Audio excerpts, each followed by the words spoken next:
ನಮಸ್ಕಾರ ಸ್ನೇಹಿತರೆ, ಇವತ್ತಿನ ವಿಶೇಷ ಏನಪ್ಪ ಅಂತ ಅಂದರೆ ಇದನ್ನು ಹೇಳೋದಕ್ಕೆ ತುಂಬ ಬೇಸರ ಆಗುತ್ತೆ. ಯಾಕಂದರೆ ನಮ್ಮ ಮಹಿಳಾ ಕುಸ್ತಿಪಟು ಆದಂತಹ ವಿನೇಶ್ ಫೋಗತ್ ಅವರನ್ನು ಒಲಿಂಪಿಕ್ಸ್ ಫೈನಲ್ನಿಂದ ಡಿಸ್ಕ್ವಾಲಿಫೈ ಮಾಡಲಾಗಿದೆ. ಯಾಕೆ ಹೇಗೆ ಅಂತ ತಿಳ್ಕೊಳ್ಳೋದಕ್ಕಿಂತ ಮುಂಚೆ ನೀವು ನಮ್ಮ ಚಾನಲ್ನ ಸಬ್ಸ್ಕ್ರೈಬ್ ಮಾಡ್ಕೊಳ್ಳಿಲ್ಲ ಅಂದರೆ ಈ ಕೂಡ ಸಬ್ಸ್ಕ್ರೈಬ್ ಮಾಡ್ಕೊಳ್ಳಿ. ಯಾಕಂದರೆ ಇದೇ ರೀತಿ ಇನ್ಫಾರ್ಮೇಟಿವ್ ವೀಡಿಯೋಸ್ಗಳನ್ನು ನಮ್ಮ ಚಾನಲ್ನಲ್ಲಿ ಅಪ್ಲೋಡ್ ಮಾಡ್ತಾ ಇರ್ತೇವೆ.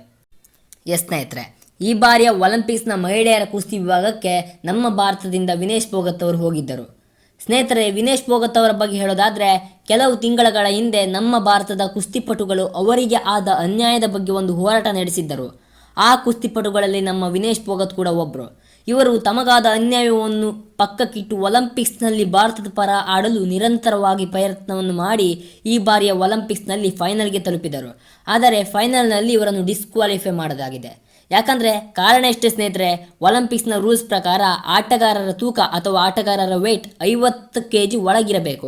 ಆದರೆ ವಿನೇಶ್ ಫೋಗತ್ ಅವರ ವೆಯ್ಟ್ ಅದಕ್ಕಿಂತ 100 ಗ್ರಾಮ್, ಕೇವಲ 100 ಗ್ರಾಮ್ ಹೆಚ್ಚಿದೆ. ಈ ಕಾರಣದಿಂದ ವಿನೇಶ್ ಫೋಗತ್ ಅವರನ್ನು ಡಿಸ್ಕ್ವಾಲಿಫೈ ಮಾಡಲಾಗಿದೆ, ಫೈನಲ್ನಿಂದ ಡಿಸ್ಕ್ವಾಲಿಫೈ ಮಾಡಲಾಗಿದೆ. ಸ್ನೇಹಿತರೆ, ವಿನೇಶ್ ಫೋಗತ್ ಅವರು ಪಟ್ಟ ಕಷ್ಟಕ್ಕೆ, ಅವರ ಪ್ರಯತ್ನಕ್ಕೆ ನಮ್ಮ ಕಮೆಂಟ್ ಬಾಕ್ಸಲ್ಲಿ ಒಂದೇ ಒಂದು ಲೈಕ್ ಕೊಡಬಹುದಾ?